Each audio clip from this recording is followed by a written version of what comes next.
બીજા પાર્ટની અંદર હવે ત્રણ કોસ્ટ ઓફ કેપિટલ તમારી પાસે આવી ગઈ. હવે ફોર્થ તમને એડિશનલ ઇન્ફોર્મેશન આપેલી છે રિઝર્વ એન્ડ સરપ્લસ. આ cost of capital find out કરવામાં એટલે નથી લીધું કે એની cost of capital find out કરવાની છે નહીં તમારે. એની cost of capital find out કરવા તમને એડિશનલ ઇન્ફોર્મેશનમાં પોઈન્ટ આપેલો છે, પોઈન્ટ નંબર 3. એ પોઈન્ટ નંબર 3 માં ડાયરેક્ટલી કીધું છે કે reserve and surplus cost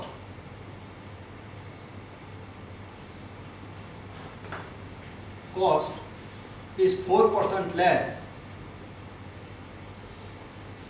than equity.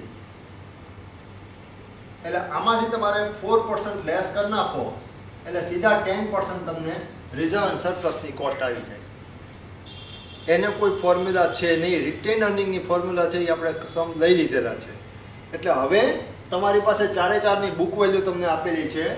Debenture છે 5 લાખ રૂપીસ અને એનો રેટ તમને ડિબેન્ચરનો પટ્ટો તો 6.33%. પ્રેફરન્સ શેર્સ તમને કેપિટલ આપેલી છે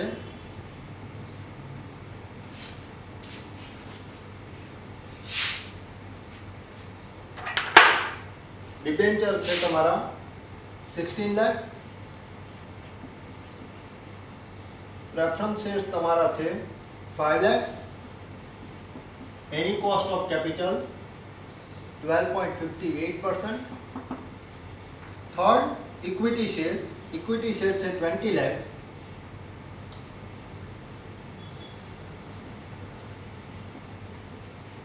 અને એનો રેટ તમને પડે છે ઇક્વિટી શેરનો 40%, 1/4. અને રિઝર્વ તમને આપેલી છે 4 લાખ. એનો રેટ તમને પડે છે 10%. આ તમારા રેટ આવી ગયા અને એની સામે એમાઉન્ટ આવી ગઈ. હવે ટોટલ એમાઉન્ટ તમે કેલ્ક્યુલેટ કરવા જાઓ તો 5 લાખના 12.15% છે. ડિબેન્ચર છે એ તમારા પડે છે 1,01,280. પ્રેફરન્સ શેર્સ તમને પડે છે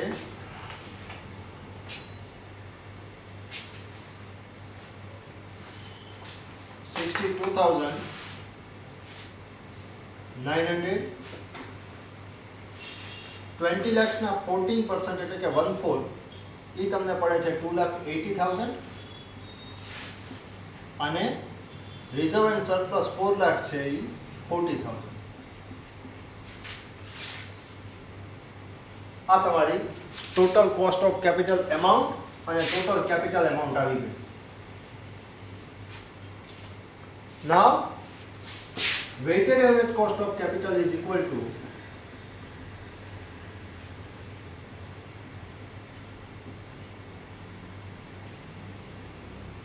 total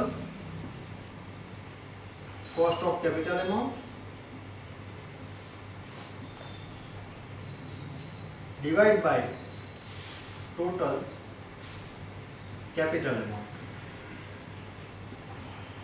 into 100. આ તમારે થશે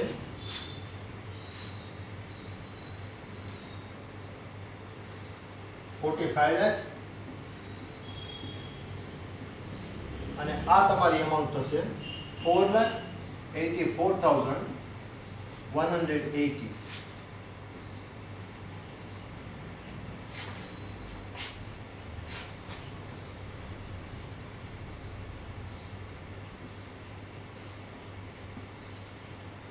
એટલે એ તમારો ટોટલ રેટ પડ્યો 10.76%.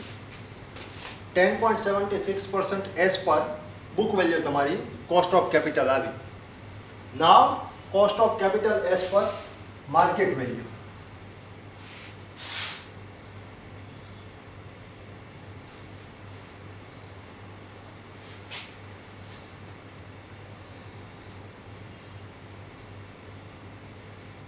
यहाँ तुम्हारी total market value wise capital and total cost of capital amount આ બે વસ્તુ ચેન્જ થશે. Cost of capital rate as it is રહેશે. Weighted average cost of capital as per market value.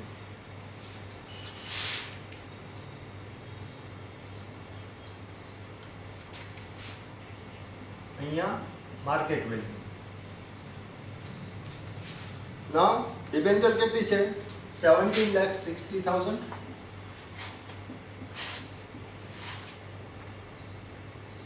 Second, preference shares 6 lakhs. Third, equity shares 50 lakhs.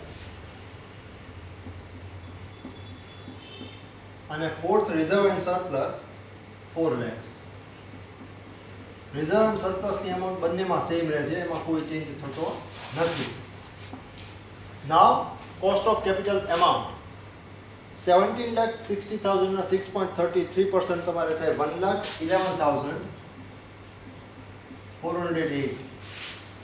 6 lakhs ના 12.58% થાય 75,480.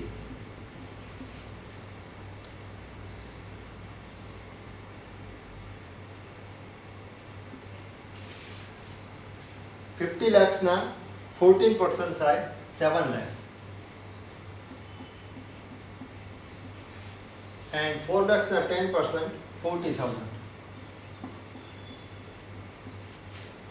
Now, weighted average cost of capital as per market value is equal to formula same તમારી રહે છે. આનો total તમને મળે છે 77,60,000 and it is 9,26,888. Now 9,26,888 divided by 77,60,000 multiplied by 100. 11.94%. આ તમારો એઝ પર માર્કેટ વેલ્યુ આવી ગયું. સમ અહીંયા આગળ તમારો પૂરો થયો. 14 માર્ક્સનો સમ આ હતો. 14 માર્ક્સના સમની અંદર 5 સ્ટેપ આપણે ડિવાઈડ કર્યા. ફર્સ્ટ ઓફ ઓલ આપણે number of securities find out કરી, એ ફર્સ્ટ સ્ટેપ. સેકન્ડ સ્ટેપની અંદર નંબર ઓફ સિક્યોરિટીને માર્કેટ વેલ્યુ સાથે મલ્ટીપ્લાય કરીને market value wise capital find out કરી, એ સેકન્ડ સ્ટેપ. થર્ડ સ્ટેપની અંદર 3 સિક્યોરિટીઝની cost of capital find out કરી, એ થર્ડ સ્ટેપ. અને ફોર્થ અને ફિફ્થ સ્ટેપમાં એઝ પર બુક વેલ્યુ અને એઝ પર માર્કેટ વેલ્યુ તમારી cost of weighted average cost of capital find out કરી.